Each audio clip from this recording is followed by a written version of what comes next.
Hey, welcome back on this Wednesday morning. Make sure you grab the rain gear, especially if you're going to be outdoors during the afternoon for several hours. We're going to be dodging some showers and some thunderstorms. But this morning we're dodging just some patchy fog. Visibility down to about a quarter of a mile to half of a mile in some isolated locations. It's not widespread, but keep that in mind as you head out the door this morning.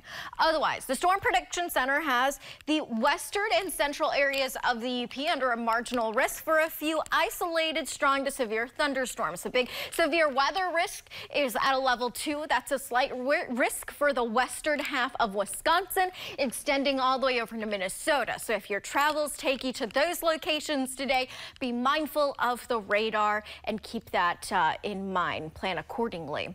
This is what's happening. Here's this area of low pressure that's going to be moving in out of Canada. It's going to jet south and southeast and pass over the UP tonight, extending through tomorrow. Ahead of it, we're going to have some moisture move in, some warmer air move in, and that's going to allow the development of some showers and some thunderstorms to form. And aside with that, we could potentially have, as I mentioned, a few isolated strong to severe storms. Here are the hazards with those storms, mainly some moderate to heavy rain, but the biggest risk would be some large hail and some damaging winds. So those are going to be the two main hazards. As I mentioned, it's isolated storms for that potential, not that it's going to be widespread by any means. Now let's discuss some rainfall amounts.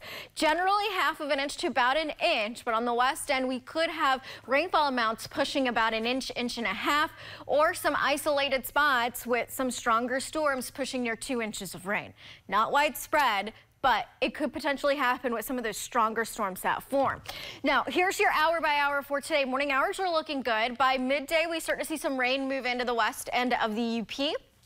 This model is just a little overdone, but gives you an idea of where it's going to be located at. So during the afternoon, this is going to track through the west and central counties. This is 5 o'clock in the afternoon. We start to see some of those thunderstorms fire up with some heating and moisture of the day.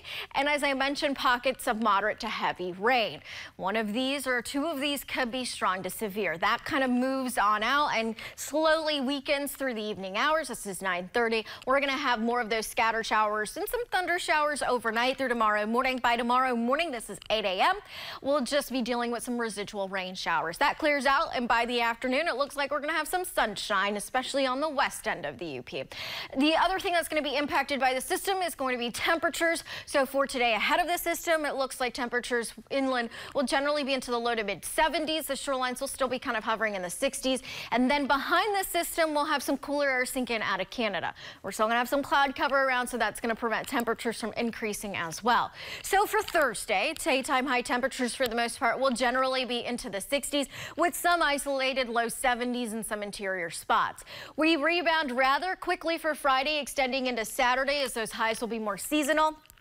Drier conditions with some sunshine and some isolated 80-degree readings.